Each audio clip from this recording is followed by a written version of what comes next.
तो भाई साहब ने कहा कि ये कुछ स्क्रिप्चर्स में लिखा रहता है कि मनुष्य जन्म पाने के लिए देवता भी लालायित रहते हैं।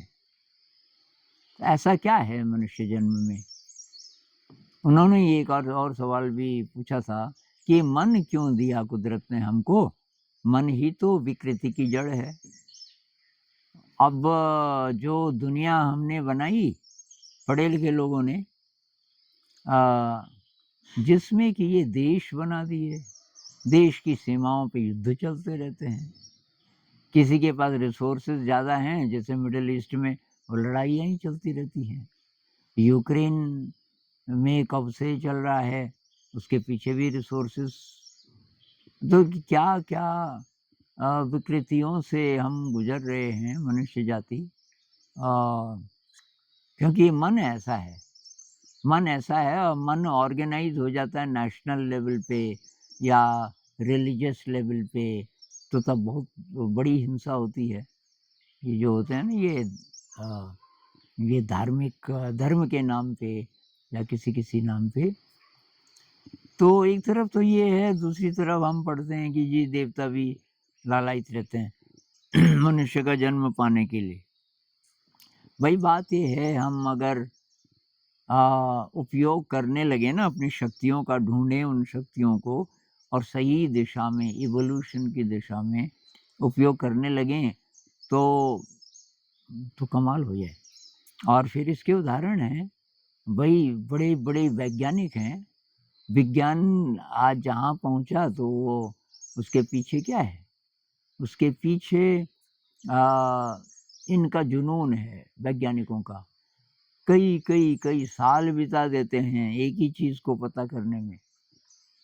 तो जो वैज्ञानिक हैं, और आइंस्टाइन जैसे एक नहीं, सैकड़ों हैं। अब नाम उसी का होता है। कोई नई चीज़ किसी ने ढूँढी और भी ढूँढ रहे थे, क्या पता ढूँढ भी ली थी, पर जो सबसे पहले आ जाता है लाइट में। आइंस्टाइन बहुत बड़े वैज्ञानिक हैं, मैं ये नहीं बोल रहा हूँ, लेकिन उनके स्तर के पता नहीं कितने होंगे। आर्टिस्ट हैं, मिस्टिक्स हैं, अब ये बुद्ध जैसे लोग हैं जिन्होंने ये रास्ता बताया प्यूरिफिकेशन का। जिन लोगों ने वेद लिखे होंगे, उपनिषद लिखे होंगे, और हमारे समय में ऐसे पता नहीं कितने लोग होंगे।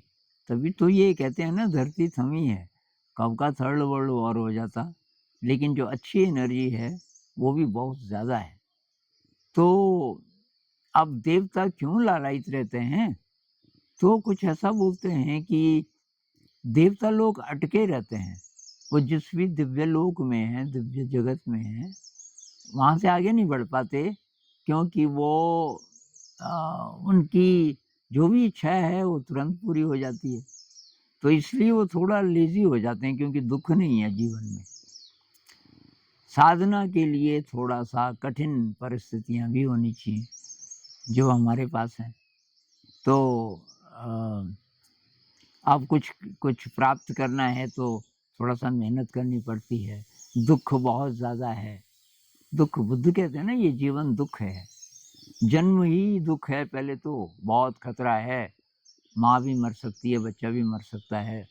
जन्म ही दुःख से शुरू होता है। बच्चा माँ के गर्भ से बाहर निकलता है तो रोता ही है पहले। तो कोई ना रोए, आवाज़ ना निकाले तो उसको थोड़ा-सा थप्पड़-थप्पड़ मारते हैं कि इसकी थोड़ा साँस चले, ये बच्चा कहीं गड़बड़ तो नहीं। अ, तो फिर तरह-तरह की बीमारियाँ हैं, तरह-तरह के बंधन हैं, उलझनें हैं। जब तक थोड़ा क्लैरिटी आती है तब तक काफ़ी उम्र बीत जाती है। तो दुःख तो है, बहुत प्रकार के दुःख हैं।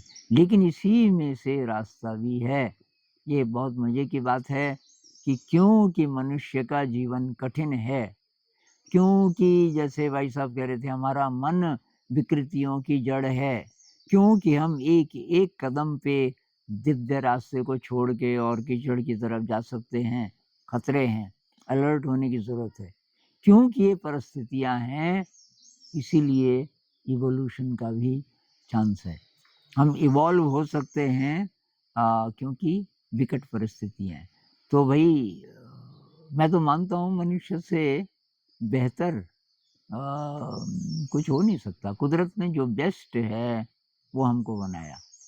अब मान लीजिए कोई बोले कि जब अकल आ रही है और मैं भी अब 70 पे पहुँच गया, मुझे भी थोड़ी-थोड़ी अकल आनी शुरू हुई है, पता नहीं कितना और है समय, लेकिन जीवन अनंत है। अब ये भी मैसेज कहाँ से मिलेगा? ये तो अनुभव से ही मिलेगा भई।